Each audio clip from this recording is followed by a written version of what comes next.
Hi, and welcome to yet another Inside DFINITY episode. Today I'm going to be talking to Mahnush, who joined us very early on as a researcher. She came from Yale University, and today we're going to find out what she works on at DFINITY, what she's done before, and then also she's going to give us some insights into some of the technologies and innovations that DFINITY developed.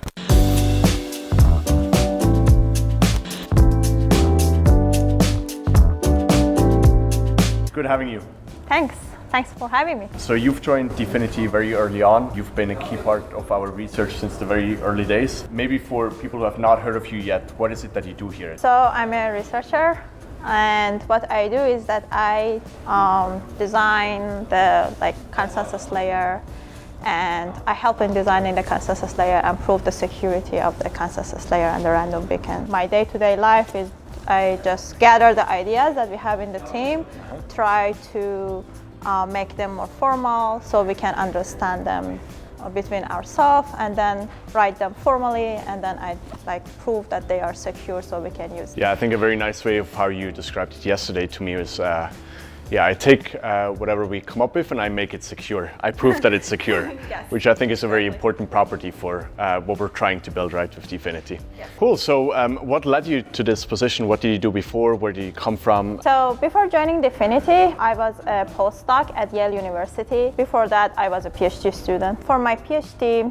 I worked on secure multi-party computation. So one part of it is that you have to make sure that the parties reach agreement. One important part of the computation is the output, and everybody should agree on the output. So consensus and Byzantine agreement is a very important part of the MPC protocols. That's why I get interested in consensus protocols. And then during my time at Yale, I was trying to build a consensus protocol that scales to millions of parties using committee-based protocols. And then I met Timo and Dominic, and then I understand that DFINITY is trying to do the same thing, which was very interesting to me. Well, it's been great having you. I know we've made a lot of progress since you first joined, including the white paper that we put out at the beginning of this year, which I know you've spent many sleepless nights working on. Maybe for someone who's not familiar with the field, what are some of the hard problems or some of the interesting problems that we are solving here? I think what we are trying to do at DFINITY is a new version of cloud computing. For the cloud computing, if you think about it, is actually a state replica machine. So because you have to have a lot of replicas to make sure that you don't lose your computation or your data, but all these replicas should reach agreement, because if some of them think that something is final, some other replicas think that something else is final, then the users don't know which version is correct. So making sure that all these replicas are in agreement is a very important part of the DFINITY. And that is why consensus protocols and agreement in general is very important for DFINITY. Now here, if all the replicas are honest, then it's much easier, because we can make sure, for example, if in Google Cloud, you have a few number of replicas and you are sure that all of them are controlled by Google, then... Right, and so because they're all controlled by Google, you can make sure that every machine kind of applies the same algorithm, and exactly. And that's what you mean by they're all honest. Honest, yeah. Exactly, because all of them are owned by one central party, so it's much easier for them. But at the same time, you have to put your trust into the Google to make sure that the algorithm that they are running is honest. But in DFINITY, instead of assuming that all the replicas are owned by DFINITY, we want to make sure that everybody in the world can have one replica. So it's a more open way of doing the cloud computing. Users don't need to put trust on DFINITY, but they put trust on the protocol that is run by the DFINITY. Yeah. And which will at some point also be open source, right? Exactly. So everyone can look at the code. Exactly. And what do you mean by everyone can have a replica? Basically means everyone can be a miner. Yes. For our system, yes. Which we still need miners in DFINITY, although they're not going to be solving proof of work riddles. They are what makes up the distributed computation power on DFINITY. Exactly. They are helping in the computation, they are helping on maintaining the data, and they are helping on maintaining the computation over the data. And so now if the replicas, different computers are on different domains, some of them can be corrupted or can be adversarial. In computer science, we call them Byzantine, because it comes from the Byzantine generals problem. And then solving this problem is a very difficult problem. This problem was around in computer science for the last 40 years, and everybody was trying to improve the solution because it's a very underlying problem, and if you solve that problem efficiently, you solve a lot of problem on top of it. Now, what DFINITY is trying to do is the new method of solving this problem. And so when you say the problem has been around for a long time, I mean, just off the top of my head, one solution could be if I have 3 independent replicas, and 2 say one thing and the third one says something else. I just believe the majority always, right? Yes. To which degree is that what's actually happening in current networks, and to which degree is it not? Is it completely different? That's kind of the first answer that computer scientists came up with, that okay, if you have a multiple replicas, like 3 of them, then you can take majority. So after you take the majority, everyone should send his input to everybody. So it's a very like high communication depth circuit. Yeah. So, and then still, because if you are agreeing only on one like bit, then that taking majority might work. But if you are agreeing on like a string, then even honest parties might not be in agreement. So one solution to that, which was used in PBFT protocol, was to choose a leader. PBFT? It's like Byzantine fault tolerance, BFT, and they call it the BFT, the bad parties are Byzantine parties. Got it. And PBFT, P is coming from like it's practical. In that protocol, the replicas choose a leader. So in like real world, if you want to reach an agreement, the best way is to choose one leader, then the leader says what to do next, and everybody do the same thing and they reach agreement. So it's a similar thing for like PBFT protocol. They choose a leader, and if the leader is honest, he proposes the same value to everybody in the network, and then they can reach agreement. But the problem is that if the leader is dishonest, then they don't reach agreement, so they have to change the leader. Checking if the leader was honest and proposed the same value to everybody, and if not changing the leader, which they call a change of view, is a very expensive protocol. So it needs an all-to-all communication, which is very expensive. Then blockchain protocols came up like Bitcoin, which instead of changing the leader whenever he is like dishonest, they decided, okay, no, we don't need to really change the leader only if he's dishonest. We are assuming that protocol is synchronous, so we change the leader every new epoch, exactly, every new round. Then they need a way to choose their leader. So because you have to choose the leader and like choose the next leader, choose the next leader. And instead of checking if the leader is honest or not, you just continue building on top of the protocol, building on top of the log. And with some probability, one of these leaders is honest and help you to reach agreement. The problem now is reduced to choosing the leader. For choosing the leader, you need a random number, because if you have a random number, like a dice, then you can use this random number to choose a leader. That's how proof of work helps. So that is why like blockchain protocols is essentially a Byzantine agreement protocol, because they essentially choose a leader using a proof of work. And by just running a proof of work, the first person who come up with the solution of the proof of work is the leader, and this is a random process. So I often do this when I talk to maybe my parents or someone else who's interested in what blockchain is, and I ask them, how would you choose someone random amongst the people in this room? Let's say there's 10 people in the room, right? First, everyone thinks like, oh, that's easy, like we just roll a dice. But I'm like, so who rolls the dice? Or they say, we just add all our birth dates, we start with you, and then we go in circles until that number is reached. But then how do you choose who to start with, right? So it sounds like a very simple problem, but if you really want to make it random, it's hard. And that was the big innovation of Bitcoin, right? Finding a way amongst peers to agree on a random selection, basically. Inherently, creating randomness using proof of work is a very expensive way of creating randomness. Why? Because you have to burn a lot of electricity. So for like Bitcoin to work currently, it's burning around like a country of electricity to solve the proof of work. That's why it's inherently very expensive. And we are not really using Bitcoin too much. If you want to scale to use Bitcoin for a lot of computation, then you have to burn the whole like world of Yeah, if we compare where Bitcoin is now and where it has to go to fulfill its vision, it would still have to like tenfold or 100-fold its usage.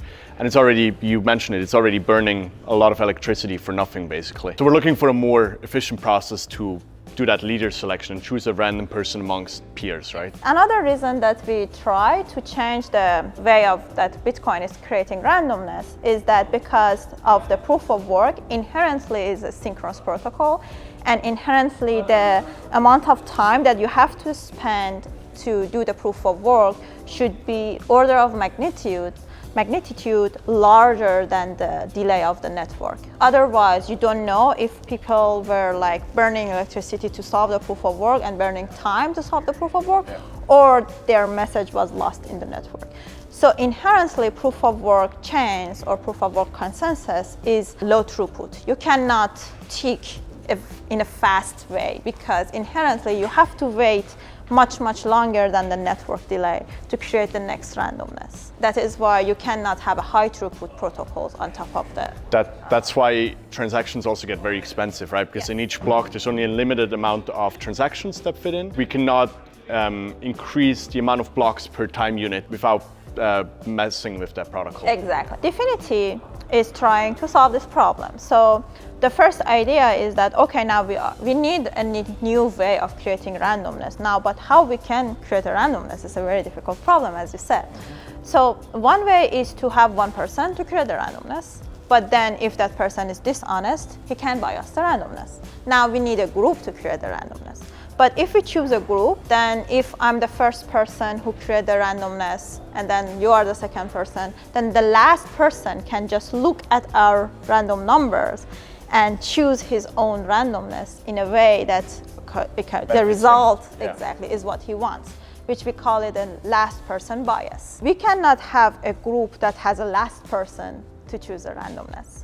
That's why we use the threshold cryptography. What it means is that instead of having a group of n people and all of n of them required to create a randomness, we have a group of n people, but only k of them is required to participate. If you are waiting for k people, if you receive k minus 1 party's input, you are waiting for one input, but any n minus k other parties can be the last person. So there is no last person bias. So if the last person decided I don't want to participate, then there is another party to participate. Right. But then it's not enough, because now if the set of this k group create a randomness and another set of like k group, k people create a randomness, and if this two randomness is different, the adversary, by deciding if I want to participate in the group or not, can bias the protocol. That's why we need uniqueness. And uniqueness in randomness means that it doesn't matter which k parties participate in creating the randomness. The result is always unique. The result is always the same. Which is kind of a mind-blowing property at first. Like it sounds very unintuitive, right? How do we get there? If you have a message and if you threshold sign it with BLS signatures, then you need k parties. If the threshold is k, you need k parties to sign it. And no matter who are the k parties who are signing it, then you get a unique result back. And that is the very key property of BLS signatures. It's a pairing-based cryptography, so it's kind of new, but it's not too new, because if a scheme is too new, you are a little bit worried about the security and you're worried if it's like proven correctly or not. Just, you know, if there's been enough people reviewing it and giving comments and testing it. There are enough people looked at it at Stanford and Bonnet groups looked at it for a long time, that's to make sure that it is secure and it is like a very secure protocol, and there are good implementation of it around. So we have a very fast implementation of the BLS, which is open source and everybody can use. Maybe just to give a bit of an overview, and then we can also talk about random beacon and how what that exactly means. But you've mentioned, I think it was a great explanation of where things started and how proof of work just doesn't scale beyond a certain point in terms of throughput and energy usage. And then the problems with creating this random number with the last person bias, which we get around by a k out of n people threshold signature. And we're using this BLS signature that both is unique for any k out of n people, and still random. Yes. Which are the two properties that are still hard for me to always like see how they go together. Cool. And so what do we do with this? Let's go back to blockchain, the Nakamoto's blockchain, and see how they do. So Nakamoto's blockchain is like creating randomness for each block completely independently, meaning that for each block, you solve the proof of work from the start, and you don't reuse any randomness there. That's one of the reasons that it's very expensive. So here we don't want to do that. It's because we know that, okay, threshold cryptography is a very expensive, like proof of work. It's not as expensive, but it still is very expensive operation. So we want to make sure that most of the operation that is expensive, we can do it offline. And then when we are online, we are doing a very small amount of operations. If you look at the signature schemes, there are different methods that they require to kind of handle, they require to work. Okay. So one of them is creating the keys, which we call it distributed key generation. So this is a very expensive operation because everybody should agree on the public key that they want to sign with, and everybody should output or for himself a secret key that is part of a big secret key of the group, so they can sign the input with it. All-to-all process, it's an expensive process. You need verifiable secret sharing, so it's an expensive process. Just to quickly talk about that, I think that's also a fascinating topic because it basically means that we're all in the open and we're all talking to each other, but we're all agreeing on a public key, which is not that astonishing because we can talk about that, but it also means we all create private keys, right? Yes. That work with that public key, and all our private keys in some way work together, even though we don't mention our private key to anyone else. Exactly. Yeah. The good part is that you can run the DKG process once, and then you can sign with the same key for multiple times. Right. It means that you amortize the cost of the expensive cost of a DKG over multiple rounds. You can have an epoch of rounds, and then you run the DKG among a group, and then after they have their own keys, then they can sign different inputs with it. And every time they sign again, it's a new random number. It's a new pseudo random number. It's not actually the random anymore. Yep. Because the first keys are random, but after that point, it's a pseudo-random function. It acts as a pseudo-random function for you. Then this way, we can have the signature scheme non-interactive, meaning that I don't need to talk to you to sign something. I do my part, I sign. You do your part, you sign. But then we can put these signatures together and combine them and have a combined signature without talking to each other. That's what they call it. It's non-interactive. And this is a very good property because it makes the signature scheme much faster comparing to non-interactive versions. How DFINITY works is that, okay, we create this group, we do the DKG. Now we sign the first randomness, and then we have one random for this round. Then for the next round, we sign the previous randomness to create the new randomness for the next round. And then we continue signing for the blocks. And how long do we reuse the same kind of original randomness? So you can reuse it for a long time. You can reuse it for months or around 1 month or 2 months. So you can reuse the same randomness as long as there are enough parties participating in the group that are still active. We still need at least K yes, of N people to be honest and active, yes. You're also mentioning groups. Are there different groups in the way DFINITY works, or? Okay, we have this threshold cryptography, we have this DKG process, but still, if you want to run this process among a huge amount of parties, 5 million people in Bitcoin, it's a very expensive procedure because you have to send a message to everybody has to sign it, and it's still very expensive procedure. We looked at this system and see, okay, you don't need the signature of everybody. You don't need everybody to participate in the randomness. You can random select the parties to participate in the randomness. It's like election in the countries. So if you want to decide on something, you don't need everybody to come up with a law to decide. You can have a committee, you can have delegates. Yeah. Instead of having everybody, we should choose a group. But then how we choose a group, still we can reuse our own randomness. So because random selecting a group, then the group has similar properties of the actual number of parties that are like in total. The protocol, instead of running the whole protocol inside 5 million people, we just need to run the protocol among like 500 people. And it's a factor of 10 like faster. Yeah. Independent of whether there's 100,000 people participating in the whole network or 100 million, the process that this group goes through will always be similar or similar length. Yes. Because the group size is constant. And another good thing about choosing groups is that not also like you get scalability, but also you get parallelism. Because now instead of having only one chain, we can have multiple chains. Each group is responsible for one chain. Then you can have multiple chains in parallel, which we call it sharding usually in blockchain. And then it's a very natural way of sharding. So that's why I think DFINITY has a very good way of sharding. So it's like inherent in DFINITY because we have groups and then each group can has its own shard and can has its own chain. So what are some bigger questions that we are working on right now? Currently, we have a complete proof in a synchronous setting. In synchronous computation or in synchronous model of communication, when one honest party sends a message, it will be received by all the honest parties within the bound of delta. So, for example, in Bitcoin, when honest party sends a message, it will be received within the bound of like 1 minute, less than 1 minute, for everybody in the world. The protocol knows it and uses it.